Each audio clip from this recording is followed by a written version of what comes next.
Assalamu alaikum, I'm Aisha and you're watching Samaa News. Here are today's headlines.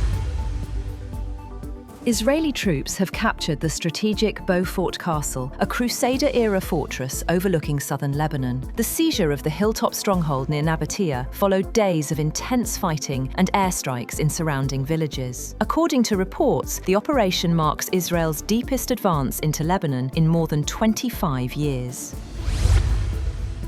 President Donald Trump has said that the United States is pursuing a great deal with Iran, but warned that failure to reach an agreement could lead to renewed military action. Speaking to Fox News, Trump has said that he would prefer a diplomatic solution because it would save a lot of lives. He has maintained that the Strait of Hormuz could be reopened immediately if a deal is signed. The US president has cautioned that if negotiations fail, the US would go back and finish it off militarily. US President Donald Trump has revised a proposed framework aimed at ending the war with Iran and sent the updated draft back to Tehran for consideration. According to the New York Times, the US officials have stated that Trump was disappointed by Iran's delayed response and continues to have concerns about certain provisions in the proposed deal.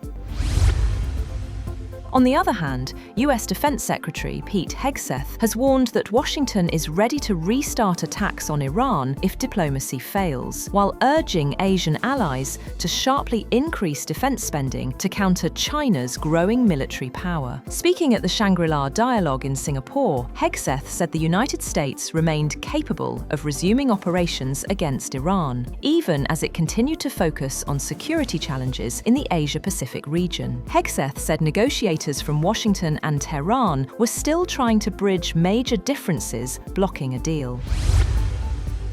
US Central Command says American forces have disabled another commercial vessel accused of violating the naval blockade on Iranian ports. According to CENTCOM, the merchant ship Lian Star ignored multiple warnings while heading toward Iran, prompting a US aircraft to strike its engine room with a Hellfire missile. The US says it has now disabled 5 vessels and redirected more than 100 others as the ceasefire with Iran remains in place. On the other hand, Iran has reaffirmed its control over the Strait of Hormuz, warning commercial and military vessels to follow its navigation rules. Iran's Khatam al-Anbiya central headquarters says ships must use designated routes and obtain permission from the Revolutionary Guard Navy, while cautioning that any interference with maritime operations could trigger a response. Meanwhile, fighting has intensified along the Israel-Lebanon border despite a US-backed truce, with smoke rising across southern Lebanon and rockets exchanged between the two sides. Benjamin Netanyahu says Israeli forces have advanced north of the Litani River, while efforts continue in Washington to secure a broader peace deal and disarm Hezbollah. Pete Hegseth has also told reporters that the United States, Britain and Australia are working together to develop unmanned undersea vehicles as part of their trilateral AUKUS defence pact. The programme comes under AUKUS's so-called Pillar 2 to develop advanced defence technology including quantum computing, undersea, hypersonic, artificial intelligence and cyber technology. He said the signature project will deliver a suite of highly adaptable, multi-mission UUV payloads designed to support undersea operations and maintain our collective advantage in the maritime domain.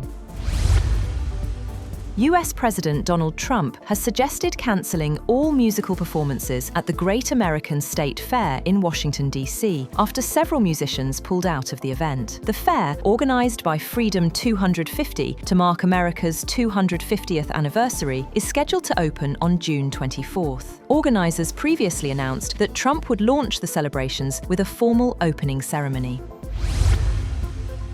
Meanwhile, Trump's physician has said in a memo released by the White House that the president remains in excellent health, citing results from an examination this week that indicated the 79-year-old continues to experience slight lower leg swelling and benign hand bruising. Dr. Sean Barbabella wrote in the memo that the president remains in excellent health, demonstrating strong cardiac, pulmonary, neurological and overall physical function, adding, "Trump is fully fit to carry out all duties of the Commander-in-Chief and Head of State."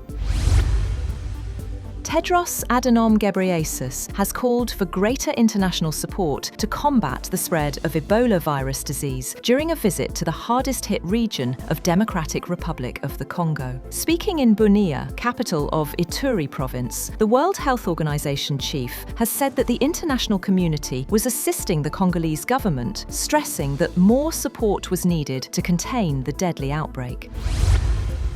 That's all for now. For more updates, visit www.samaa.tv. Thank you for watching Samaa News.